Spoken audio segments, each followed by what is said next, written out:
Good afternoon, Rotarians and guests. It's so nice to see you here today. What an incredible day out today, huh? Man, this is what we live in Wisconsin for, days like today, right? All right, exactly. And welcome back to the Bartels. Jeff, nice to have you back on the piano. It's great to see you guys, and thanks. Well, welcome to the Rotary Club Madison. My name is Paul Hoffman, and I'm the president of the club. And today's meeting is sponsored by Rotarian Christine Beatty, who's a member of the club since 1989, serving as our club president in 2004-2005, and she's formerly director of the Madison Senior Center. She is currently owner of Beatty Endeavors. Christine, along with Thelma Wells, are sponsoring the meeting on behalf of SAIL, which stands for Sharing Active Independent Lives.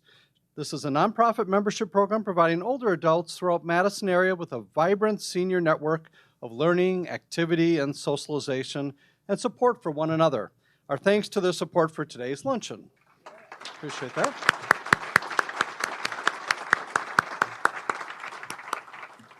Awesome, and we'll open up our meeting like we always do with the four-way test of what we think, say, or do. Is it the truth? Is it fair to all concerned? Will it build goodwill and better friendships? Will it be beneficial to all concerned? Great, thank you for that, and please remain standing. And we're going to have our opening patriotic song. Amy Baskin will lead us in singing America the Beautiful with Jeff Bartell on the keyboard. And then several members of the music committee will lead us in singing La Bamba. Welcome, Amy.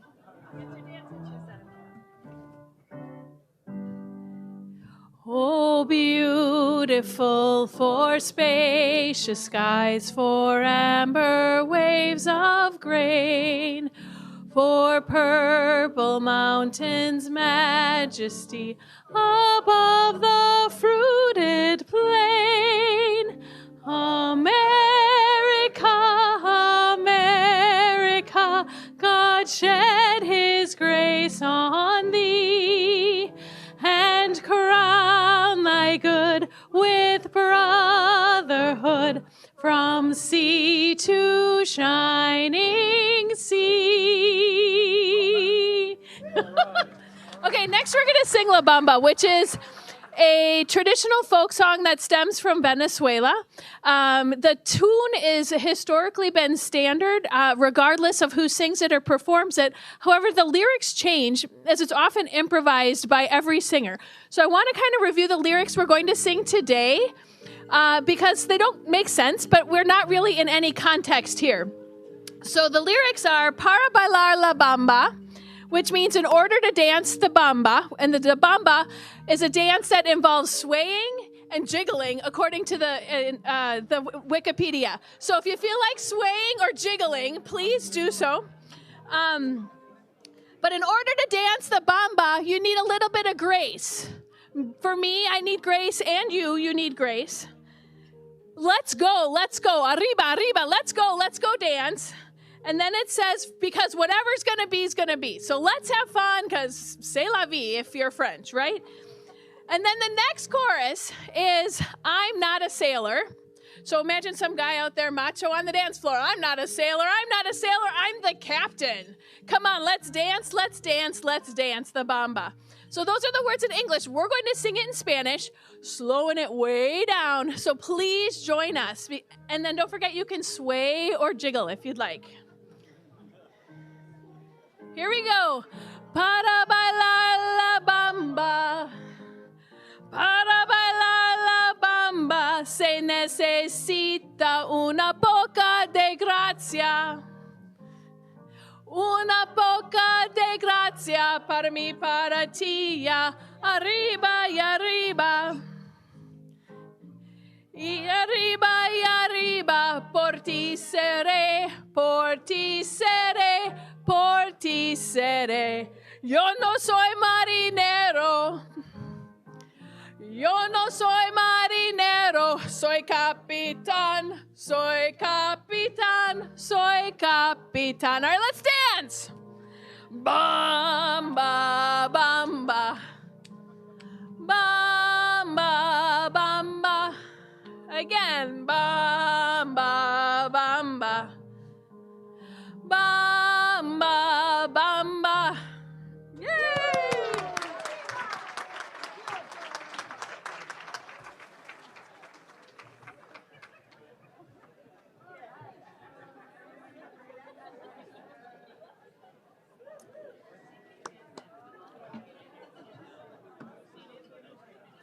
Wow, thanks you guys. That was fantastic. Appreciate that very much. And it's Amy, it's great to have you leading the singing too as a new member. It's wonderful to see you up here at the podium so often. So thanks for that.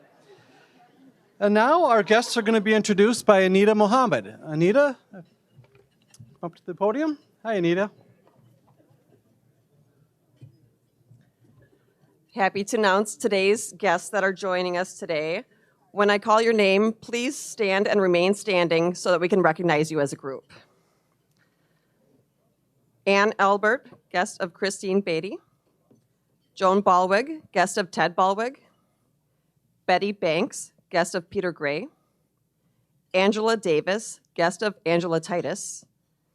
Jeannie Erickson, guest of Peter Gray. Matt Girding, guest of Tom Pop. Sarah Cruz, guest of Christine Beatty. Peter Lewandowski, guest of Valerie Renk. Menku Maat, guest of Oscar Morales. Wes Mosman Block, guest of Angela Titus. Maya O'Rourke, guest of the Rotary Advisory Committee. Nicole Schaefer, guest of Christine Beatty. Gary Tipler, guest of Peter Gray. Thelma Wells, guest of Christine Beatty. Karen Wolf, guest of Angela Titus. And Jen Zimmerman, guest of Susan Schmitz. Welcome.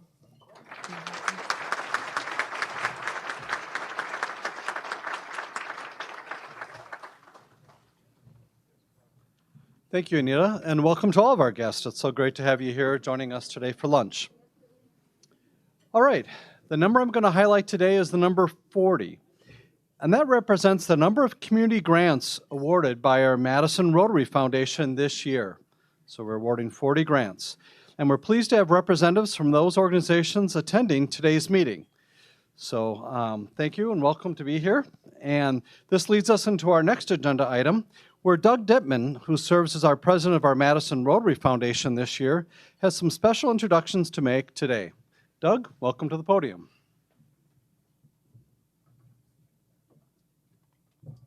Thank you, Paul. I'll try to sway and jiggle my way through my remarks here. No, we don't want to. Not when you're eating. No, that's not good. I've got the pleasure of serving as president of our Madison Rotary Foundation during its 90th anniversary year here. I've been providing monthly highlights about our foundation during this milestone year, and today I'm focusing on our annual community grants that were just awarded. Our foundation currently has assets of over $15 million. This year, our 15-member Community Grants Committee reviewed about 80 applications that totaled $758,000. We awarded grants to 40 organizations, with the grants totaling $216,387. In our audience today, we have guests from the 40 recipient agencies, and I'd like each of those representatives to stand at this time. I will refer you to the listing at your tables so you can see the organizations that have benefited from funding by our Madison Rotary Foundation this year. We are proud, very proud, to be able to help provide medical services to those in need, meals to support families in our area, school supplies, and after-school programming for students in need, and so much more. Let's give them all a really big round of applause.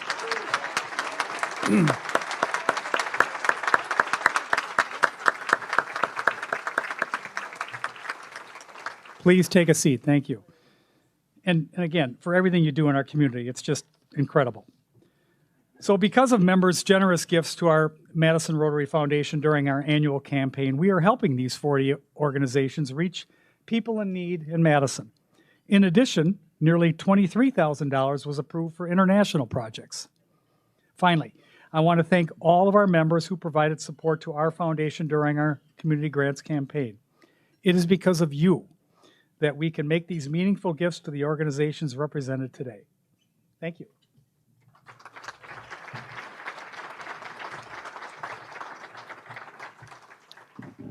Thank you, Doug. Thanks for all the work on the foundation and your committee, and appreciate your leadership.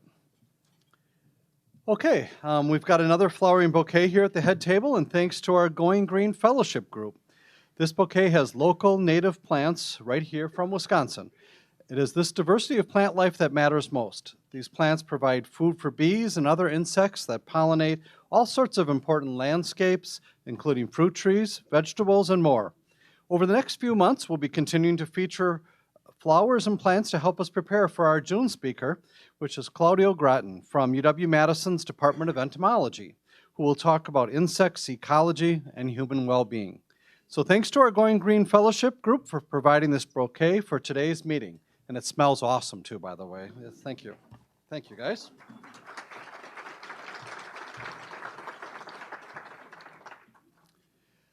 All right, our next topic for today's agenda is the Rotary International Foundation.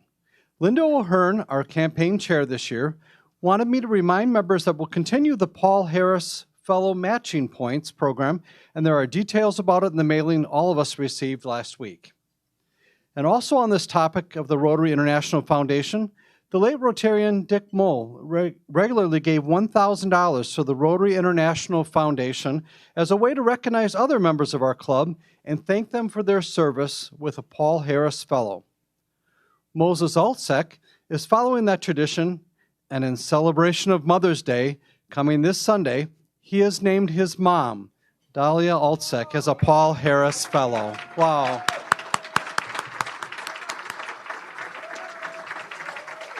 Wow.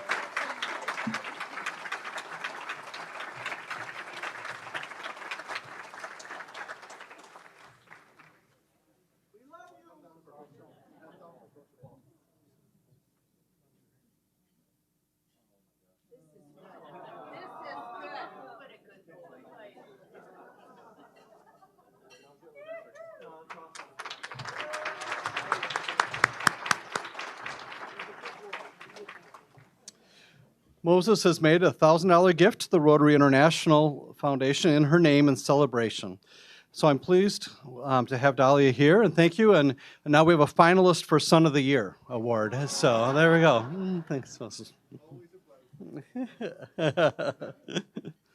All right. Ed Futa is a member of our international committee, and he's now going to come up and talk about our annual fund drive for the Rotary International Foundation. We welcome Ed up to our podium.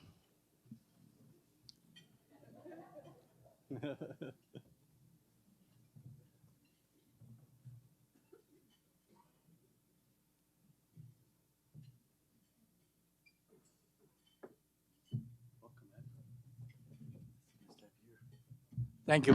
Thank you, President Paul.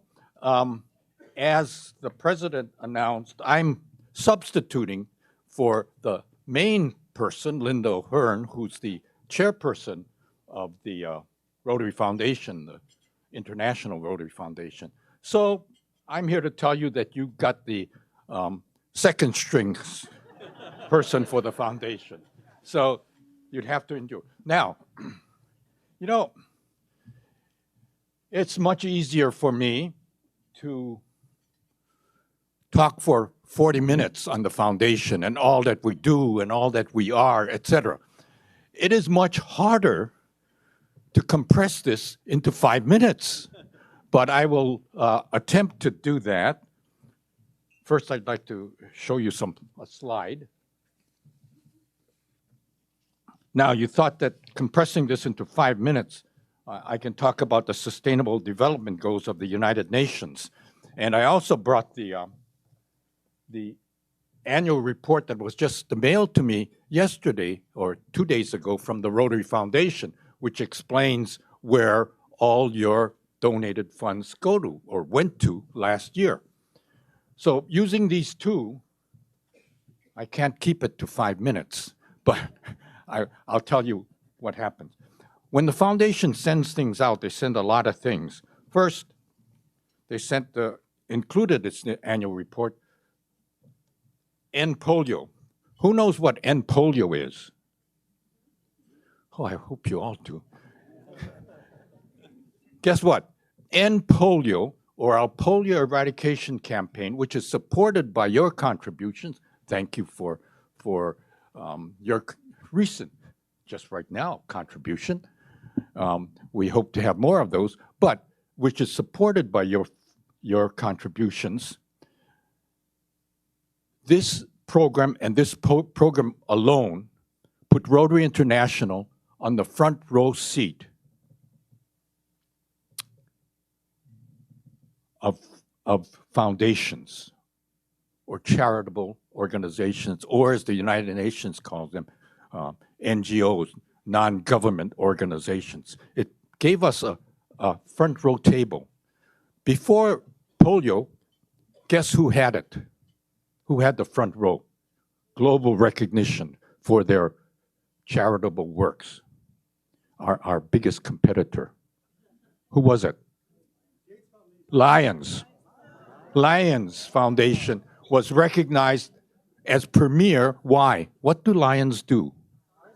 Eyeglasses. Lions were known for eyeglasses, and specifically for eyeglasses. So if you asked anybody what Lions does, their charity supports eyeglasses. Rotary was known for supporting everything. Folks, if you support everything, they can't identify specifically what you support. Polio gave us that focus. So now we're known as the Polio Eradication Organization, and that gave us access that you can't believe with the United Nations. You gave us access through your support of the foundation, and this is what happens. I'm just going to read you. They give you nice facts in the middle of this thing, so you don't have to read the whole book, but you can if you want to. And total outright contributions, all-time contributions to your Rotary Foundation is $6.1 billion. That's a whole lot of money, folks. Total programs, awards, and operations, $5.5 billion. This is since the inception of us asking for contributions. Now, and that's what I'm here for on behalf of Linda and your committee. I was going to explain that, but I don't have time.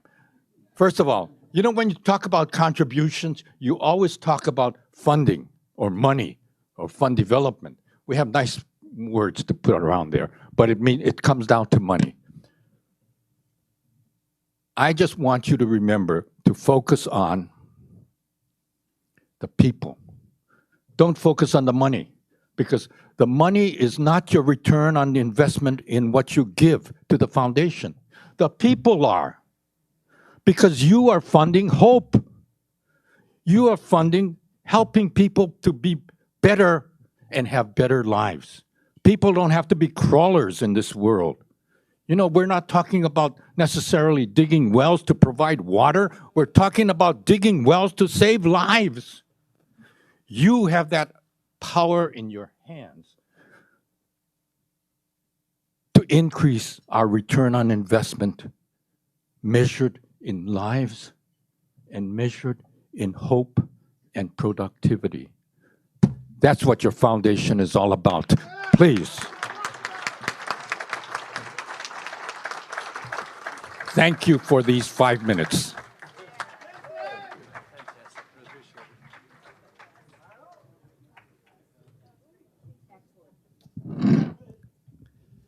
Thank you, Ed. It is such an honor to have you as part of our club, and thank you for that inspiring ask for our Rotary International Foundation campaign, and it kicked that off. So we appreciate all the support that we give. We've always been very generous as a club, and I'm sure that'll continue. Thank you for that. All right. And now, at our board meeting last week, our club board of directors approved a budget for the 2023-24 Rotary year. And Terry Heinrichs chairs our Budget and Finance Committee, and he's going to come up and tell us about the budget, which is proposing an increase in membership dues. I know. That's why we have Terry do it, not me. So.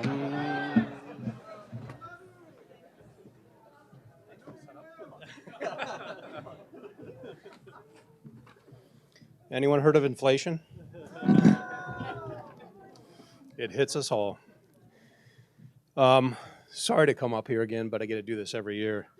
As President Paul mentioned, my name is Terry Heinrichs, and I do chair the Budget and Finance Committee. Our committee did meet last month and put a draft budget together for the Rotary year. It was presented to the board of directors, and they approved that on May 1st.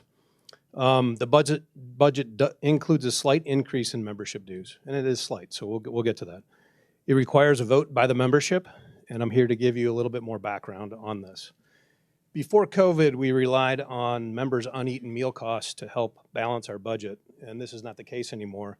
We've transitioned that to having membership dues pay the club's operating costs, and members now only pay for the meals that they are consuming, so this no longer factors into our budget. Our membership dues level is dependent upon the number of membership numbers, or on the membership numbers that we have. We budgeted the current year at 430 members, and we averaged about 411. In order to have the operating budgets that allows us to do everything that we would like to do, we need 460 members, so we got a little bit of a gap to work with there. For the coming year, hoping for a little bit of a bounce back off the pandemic, we're budgeting to have 420 members. So we'll have to see how this plays out. Some highlights for the coming year that begins on July 1st. On the expense side, Rotary International dues are going up by $4, and Rotary District dues are increasing by $10. So just right off the bat, we have an increase of $14 of expenses.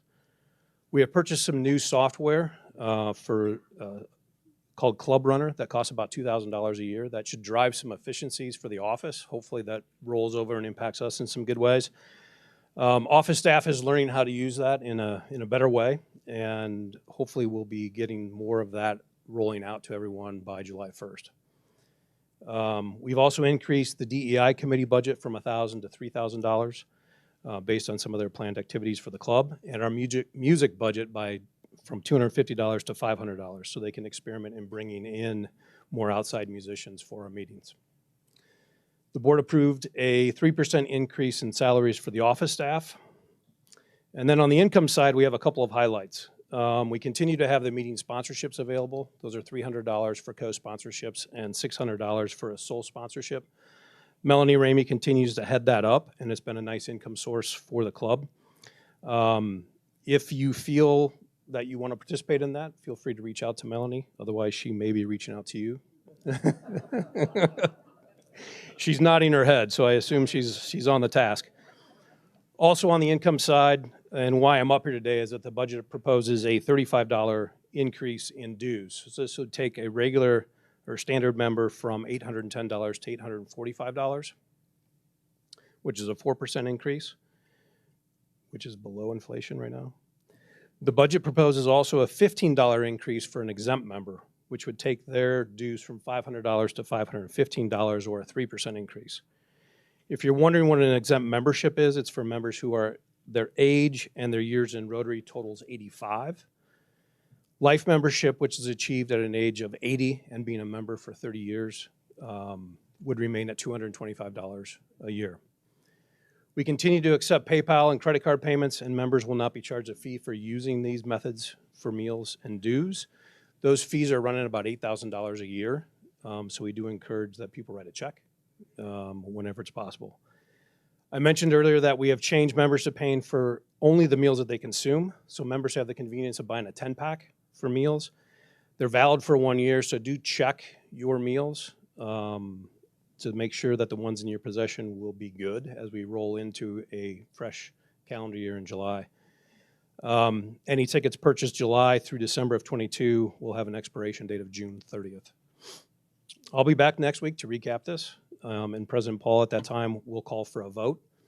We have copies of the budget at the back table. You can pick up a copy as you leave today. We also have the budget posted on the membership-only section of the website. And if you do have any questions, feel free to contact me, contact the Rotary office, or any of the club leaders. Several of us will be around afterwards if you do have questions. Thank you.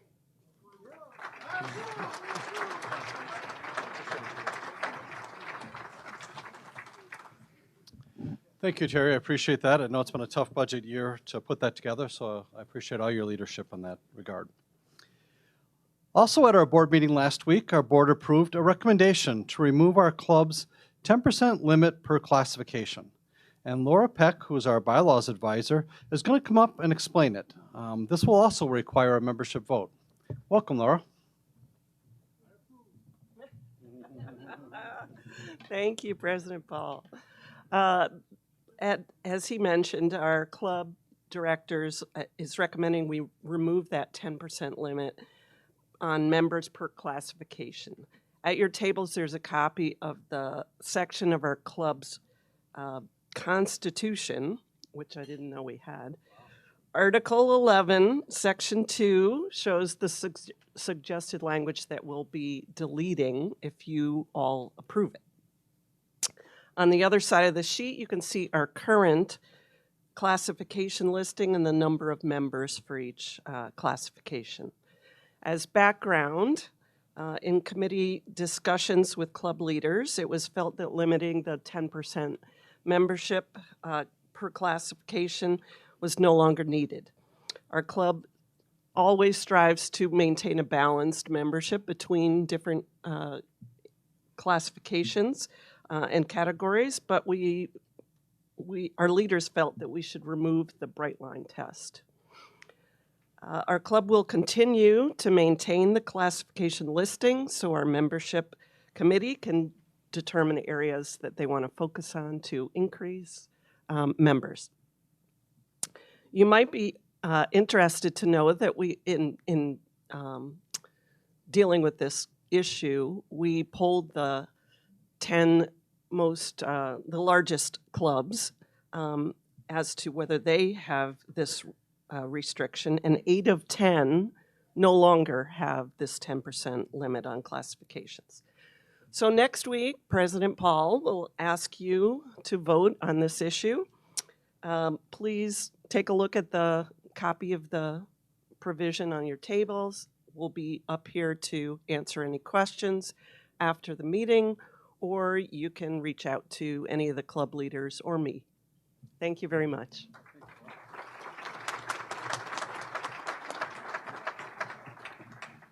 Thank you, Laura. Appreciate that. All right, we've got birthdays to celebrate with a bit of humor or wisdom that complements Rotary's mission. We also encourage members to make a gift to our foundation's Community Grants Endowment Fund that represents their age, rounded up to 100 for Synergy Scholarship Fund. On May 7th, past President Terry Anderson celebrated his birthday. May 7th, L.J. Charleston. May 9th, Renette Maurer. May 9th, Bob Shoemaker. And May 11th, past President and past District Governor Rob Stroud. And May 12th, John Everett. So thanks to our celebrants for their contributions to the Madison Rotary Foundation, and please join me in wishing them a happy birthday.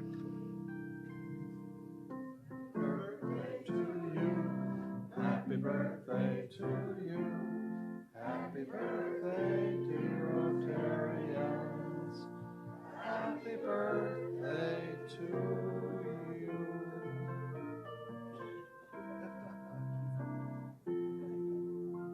Wow, there we go. All right. This week we've got a number of members in the news, so I'm just going to read off their names quick, but I'm sure if you read any of the local newspapers or online articles, things like that, you'll recognize what they were either quoted or pictured in, but Rhonda Adams, Alan Arnstead, Christy Goforth, Emily Grundwald, Peng He, Ken Loving, Kyle Nondorf, Oscar Morales, Kyle Nondorf again, and then James Ty. So all kinds of members all over our community doing good things and in the news. So congratulations to all of them.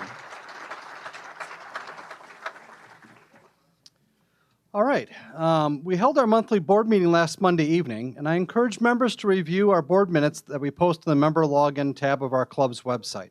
We want members to see our current board members, so we ask one board member to introduce a speaker each month. This month, Scott Strong, who is in his second of a 2-year term on our board and co-chairs our Diversity, Equity, and Inclusion Committee, will make our introduction. Scott joined our Rotary Club in 2008, and he's Executive Director of RISE, Wisconsin. Scott will now come up and make the introduction. Scott, welcome.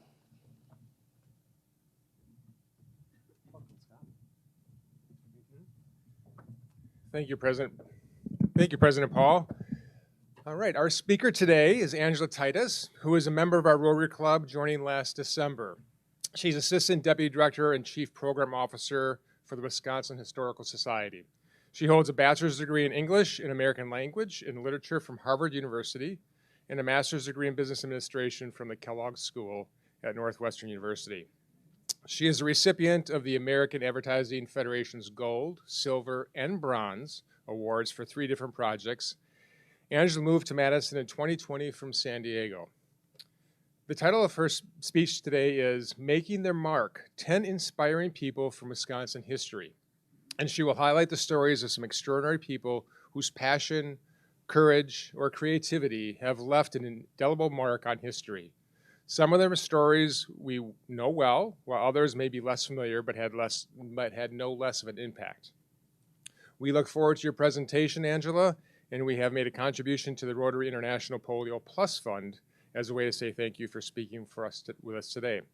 I also want to mention that we will have a Q&A with our speaker at the end as time allows, but please wait for the microphone if you have a question. Let's welcome Angela Titus to our podium. Thank you.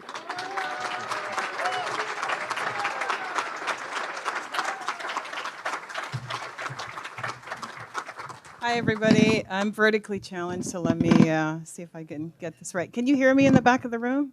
Perfect. Okay, thumbs up.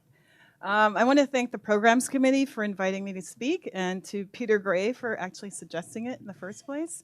Not sure how he convinced me to say yes. He's very persuasive, that Peter. So today, as mentioned, I'm going to share a variety of stories. I tried to lean towards people who are service-minded as Rotarians. That is part of our DNA. So I wanted to pick people who, either the way they live their lives, their professions, somehow represented the public or served the public well. There'll be some surprises in there. Hopefully you learn at least one new thing or about one new person that you didn't know before. So these are the kinds of stories we plan on sharing as we go around the state over the next 3 years. As you may have heard, we're building a new history center here on the square, and during that 3-year period of construction, we're going to be doing pop-up exhibits and programming all across the state. And so these stories will be shared really broadly, and we'll be prototyping and testing lots of new programming and new ways to tell stories. So this is an example of those stories. So let's just jump in, because you're going to be surprised by the first one, I think. Let me get going here. So Al Jarreau, who knew he was from Wisconsin? Yay! Well done, Oscar. So Al was a jazz musician and Milwaukee's son, and he started singing at age 4 and didn't stop. He started by harmonizing with his brothers and playing solo in clubs around Milwaukee, and he really sang only for fun on the side, if you can believe that. So he was not always having music as the first thing that you thought about every day. He got up and went to college every day, and he was studying for a Bachelor of Science in Psychology. And then he got a master's in vocational rehabilitation, not music. So he attended Ripon College. You can see his college photo here on the left, looking very young and fresh. And then here he is on the right, having achieved great things in his life. So he eventually left Milwaukee and Wisconsin and went to San Francisco. And he started performing at small jazz clubs. And then by the late 60s, he realized, this psychology thing, I'm going to park it and I'm going to just do music. And that was going to be his life's work. So he went to LA, then to New York, and gained a lot of national TV exposure. So if you remember Johnny Carson and Merv Griffin, he was on those shows. And then in '75, a talent scout for Warner Brothers spotted him in a club and signed him to a recording contract. And then he got a Grammy with his first album, his debut album. And then the second album got a Grammy. And then he just kept winning more and more Grammys. It just kept on coming. And he finally received his star on the Hollywood Walk of Fame. And Time magazine at one point called him the greatest jazz singer alive. And in all, he won 7 Grammys, but he was nominated for over a dozen more. So super, super talented, and one of the very few people to win in jazz, pop, and R&B in all those 3 categories. So not bad for a kid from Wisconsin, right? So our second Wisconsinite who's inspirational is Edna Farber. She was a member of Appleton's early Jewish community. and was a novelist, playwright, and a short story writer. So in 1897, her family moved here from Iowa, where they had relentless anti-Semitism, and so they moved to Appleton, Wisconsin, where Edna developed a love for the theatrical. She nourished this passion through plays, and her grandfather did puppet plays. Her grandmother did reenactments of her neighbors and her, salesmen and tradesmen that called on them. Family was just very theatrical. So she quit school at 17 to help cover the family's economics, believe it or not. Became a reporter for the Appleton Crescent, and then moved to the Milwaukee Journal and was a reporter for many years, I think several years. And then she moved to New York in 1912. So she left the state. And there she had a really wide circle of friends. She got involved with the Algonquin Roundtable of Writers, who were a very glamorous and witty bunch. And her friends included Katharine Hepburn, among others. And she started writing fiction. So her background as a reporter and a journalist in Wisconsin came into play a lot in her fiction, because she did a lot of observations of daily people and their lives, and started working that into her novels. So her novel, So Big, won the Pulitzer Prize in 1925, and then in 26, Showboat was adapted into a musical. That was another novel of hers. And then Giant was the basis of a 1956 movie that, if you like classic films, this one starred Elizabeth Taylor, James Dean, and Rock Hudson, so you may remember seeing that. And she really just, her characters were always really strong women or included people who overcame adversity. And I think the early experience of racism, anti-Semitism, really kind of molded her mindset. And so every work that she did, she somehow had characters that overcame. So she ended up just being a phenomenally popular writer considered one of the greatest writers of her time, actually. And so that is the story of Edna Ferber. So next up, Electa Kinney. So Electa, as some of you may know, was Wisconsin's first public school teacher. She was a member of the Stockbridge-Muncie Band of Mohican Indians, grew up in New York, and had a passion for education really early on, attending some of the best schools, and then was part of the movement to Wisconsin during the mass removal of Native peoples from New York. And so she came here in 1827.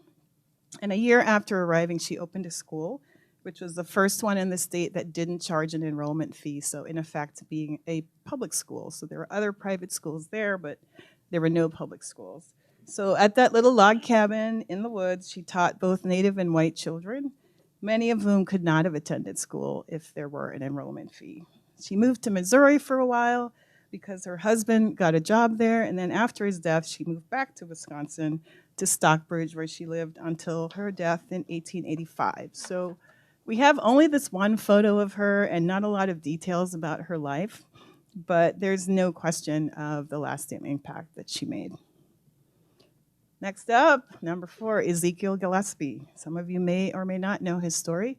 I think it cannot be repeated enough. He was born in 1818 in Tennessee as the son of an enslaved man and her white enslaver. An enslaved woman and her white enslaver. And while he was still young, he purchased his freedom for $800 and made his way to Milwaukee, where in 1851, he opened a grocery store and became very active in the Black community. So during the Panic of 1857, his business failed, and he decided to work for the railway. So he worked for the Milwaukee and St. Paul Railway Company. He was pretty community-minded, very service-minded, and focused on voting rights issues in particular. He also helped freedom seekers along the Underground Railroad, and at one point, he helped a friend open the very first African-American church in Wisconsin. In 1865, he tried to register to vote under the provisions of Wisconsin's 1848 Constitution, and election officials turned him away. He took them to court, and with the help of attorney Byron Payne, he kept fighting for his right to vote until the case went all the way to the Wisconsin Supreme Court. And that landmark case decided that a referendum in 1849 had actually already approved suffrage for African American men. And then, in essence, for 15 years, they had been denied their right to vote. So in the spring of '86, the very next election, Mr. Gillespie and other Black Milwaukeeans went to the polls. And as you can imagine, they endured curses and abuse, but they were able to vote for the very first time. So he persevered. Number 5, Gary Gygax. For any gamers in the audience, do we have any gamers or people who know gamers? Kids whose kids are gamers? So that name's probably familiar. It springs to mind for me from college. I had a lot of friends who were D&D players. Gary Gygax is one of the creators of Dungeons & Dragons, a fantasy role-playing game affectionately known as D&D. It inspired generations of gamers and creators, contributing to what is now a $97 billion industry. So back in the 70s, it was not as big, and a lot of people thought he was a devil worshiper and wacky, crazy, but he really inspired a whole generation of gamers and creators. So his family moved to Lake Geneva when he was young. I dug up this photo of him as an adorable 4-year-old. And that's him on the right. His father told him all these stories of fantastical things like invisible cloaks and magic rings. And it kind of led him down a path to create this game, which is full of medieval sorcery and these fantastical characters. As an adult, he had held a couple of different jobs. He was an insurance salesman and a cobbler. Couldn't be any more opposite of a fantasy career. No offense to insurance people, sorry. But he spent a lot of his time gaming. He would spend weeks, even months, playing fantasy war games, sometimes inspired by real battles on the battlefield. I see Chris, and I'm thinking Gettysburg. He was one of his inspirations. And his passion for strategy was also nurtured by a love of chess and board games. And he also read a ton of science fiction. I'm sure none of us are surprised by that. In '74, in Lake Geneva, he co-founded Tactical Studies Rules with a friend, and they released the first edition of D&D, which sold out in 9 months. They only printed 1,000 copies, and that scarcity, as you can imagine, created incredible demand. And I'm old enough to remember this, people passing that game around on college campuses. Everybody wanted to play this game. I love this description of that moment in history from an online news site called Nerdist.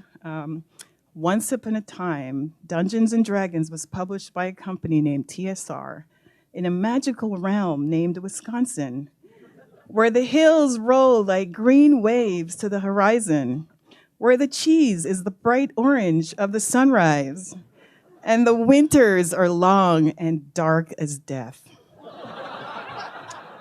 I'm gonna have to say they got it right on that last one. So TSR, which Gary started in his basement, went on to become highly successful, as I mentioned, sold millions of copies in at least 50 countries, and eventually sold to Hasbro in '97. Next up, surprising Wisconsin, George Pogue. Who has heard of George Pogue? Or one person. Betty, are you the only one? Paul? Okay, there's a couple.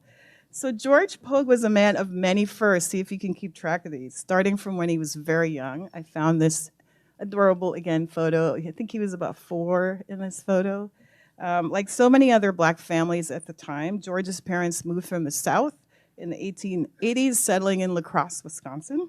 And in high school, he excelled as a scholar athlete and graduated second in his class, becoming the school's first African-American graduate. At UW, he competed in track and field, becoming the first Black athlete to run for UW, specializing in sprints and hurdles.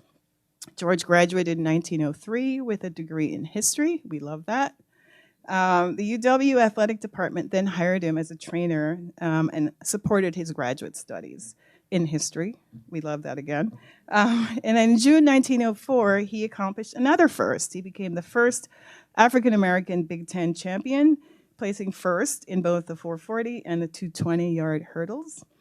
He then competed in the 1904 Summer Olympics in St. Louis in 4 events and became the first Black athlete and the first African-American to medal in the Olympic Games.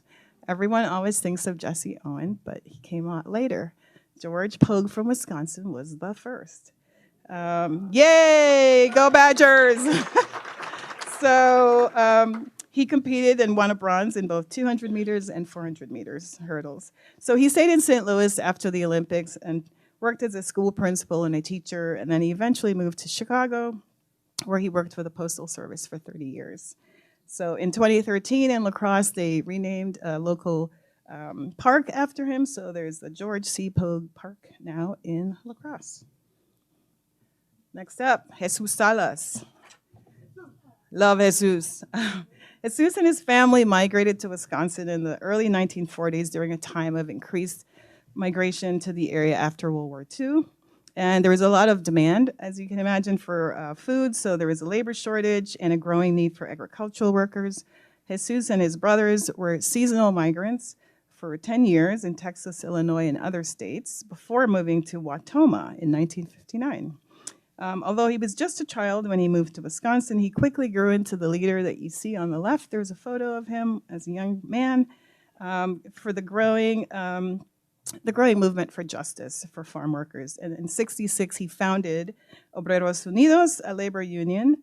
And under his leadership, the group organized workers and marched from Wautoma to Madison to raise awareness of really brutal conditions and overcrowding conditions in which they lived and worked. They went on to organize numerous protests and boycotts, cucumbers, all of the different fruits and vegetables. Boycott after boycott. They gained the endorsement of Cesar Chavez and worked with him and helped to improve conditions. He's been an educator for decades, including as a lecturer at UW-Madison and Milwaukee, and also as a member of UW's Board of Regents. He continues to advocate for immigrants and migrant workers, and we persuaded him to write a book. So he just completed his first book, which is what you see on the screen, and it will be published in June. Yes, this is a flagrant commercial advertisement for Jesus's book, and so we're really excited for him to do this firsthand account of what he accomplished along with many others. It's really important to document those stories. So next on our list, Dr. Kate Newcomb.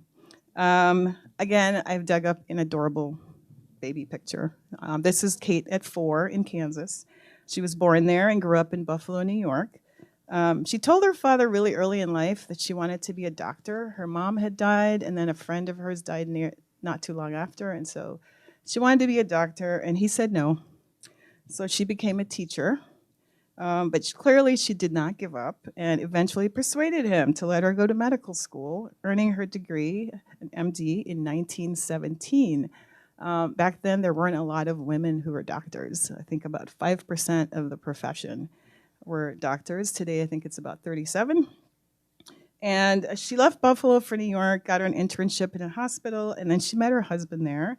And that's how she came to be in Wisconsin. He moved to his hometown of Boulder Junction outside of Eagle River, and she came with him.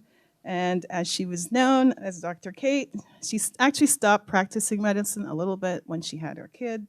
But the town's need was so great, she went back to practicing medicine. And as you can see on the right, she tramped through snow and all kinds of Wisconsin winters. Snowmobile, canoe, she used all forms of transportation, really wanted to make sure people got treatment.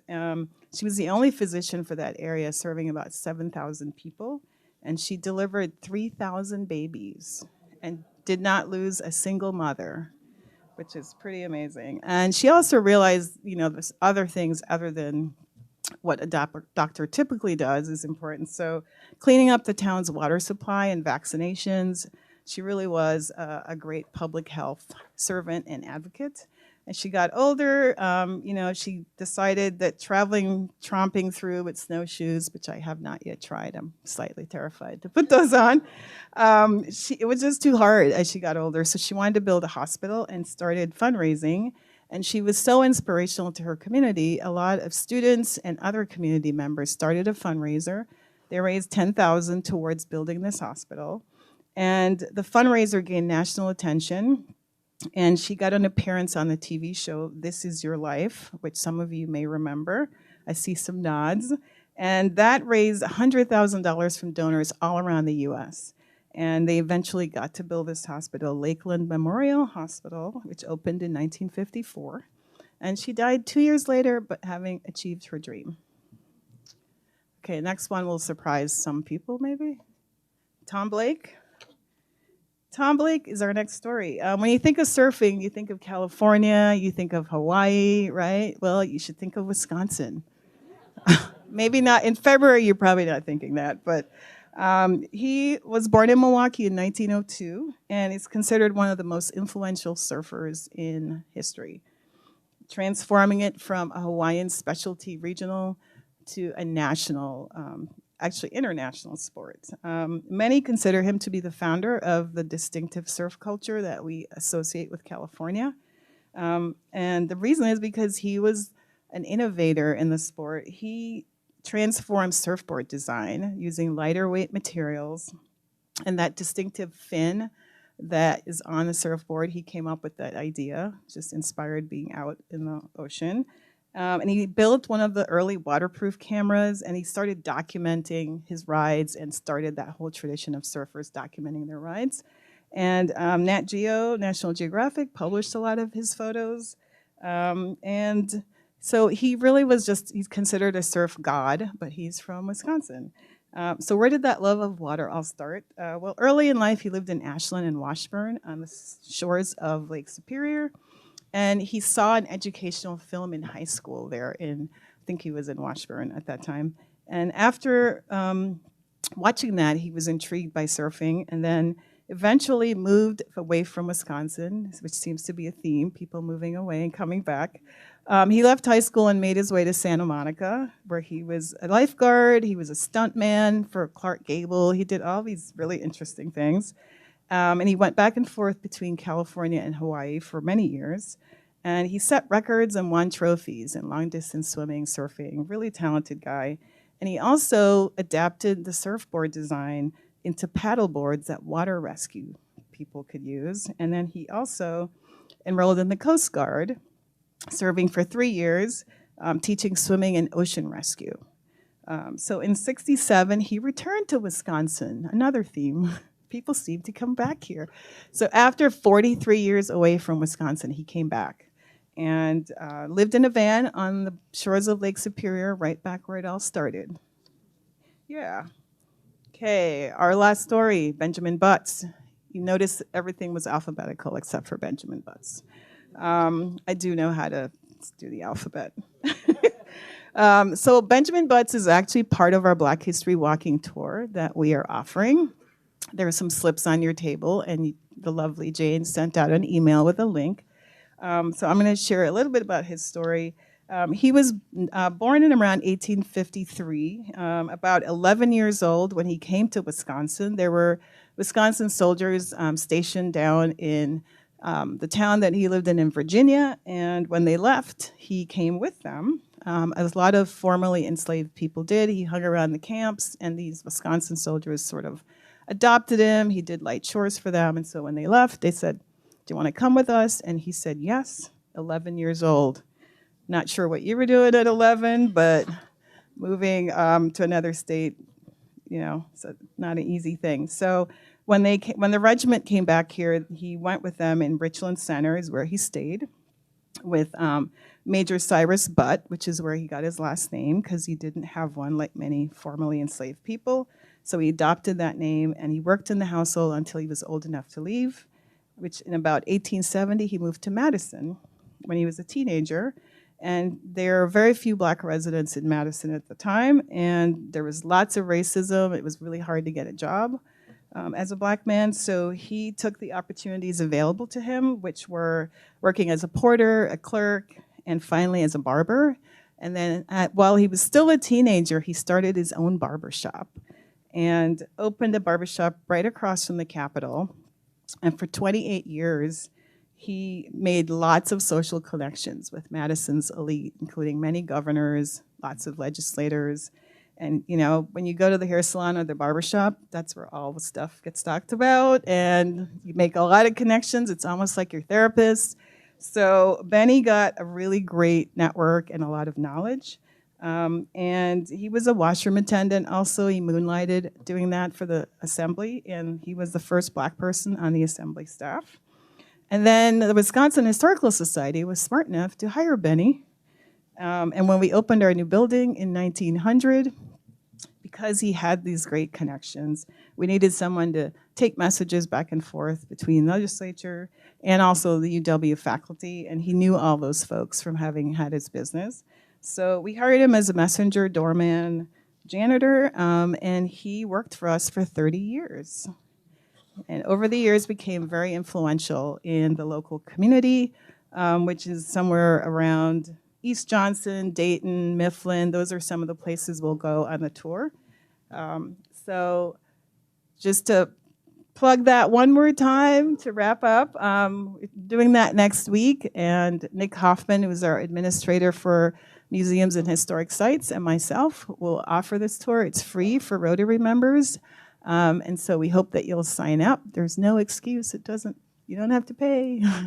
It's about an hour. We shortened it for you, and it's a fairly easy walk, but obviously comfortable shoes make sense. And I think there's an arrangement for transportation at the end if someone wants to do that. And you'll hear about some of the other Black Madisonians. Here you see Vel Phillips, and then the two gentlemen in the middle are Thomas Jefferson's grandsons who owned a hotel on the square, and we'll show you where that is and talk a little bit about the two of them.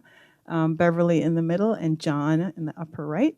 And then on the lower right, you'll see John Hill, who had a grocery store where lots of neighborhood kids used to come in and out and get their candy, and it was just a community hub. So Benny Butts and lots of other folks, those stories will be told on that tour. So please sign up. I know I'm repetitive.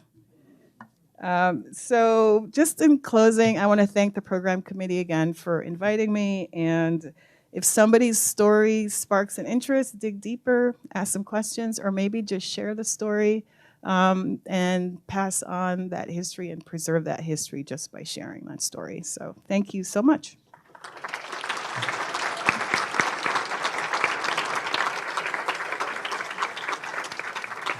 I know it's 1:05. Hi, Roberta Gassman here. I wanted to. Where's Roberta? Right here. Oh, there you are. I wanted to thank you for a terrific presentation, giving us so much pride in our state history at a time, unfortunately, when many want to ignore or deny history or bury it. Yep. This is important. Very excited about the new museum, and Yes. our own Rotarian Angela Bartel is a leader in that Yes. effort. Will the new museum have living exhibits, or does it already, about folks such as these? Yes.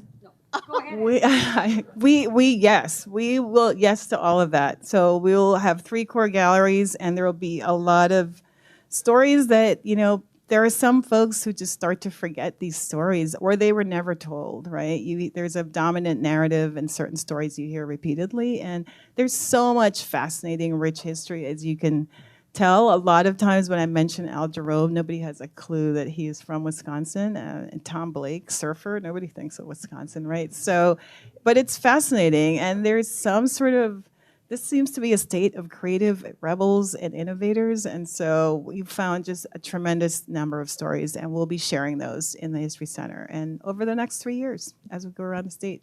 So thanks, Roberta. All right, I know you have to wrap up. Thank you. Appreciate it so much.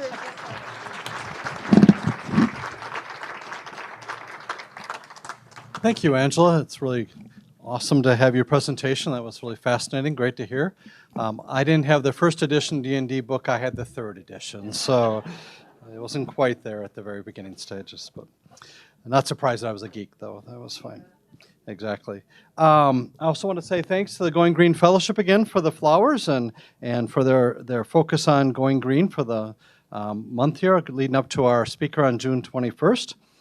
And I hope that you'll join us next week when we hear from Luke Klobertans, Executive Director and CEO of the Ice Age Trail Alliance. And he has titled his speech, "Come Take a Hike." I know that that's going to be awesome. But I also want to let you know that I'm going to be attending the Rotary International Convention in Australia. So we'll have President-elect Charles McClymonds lead our meetings for the next 3 weeks. So there's not a coup happening, even though the fees are going up and we're doing that.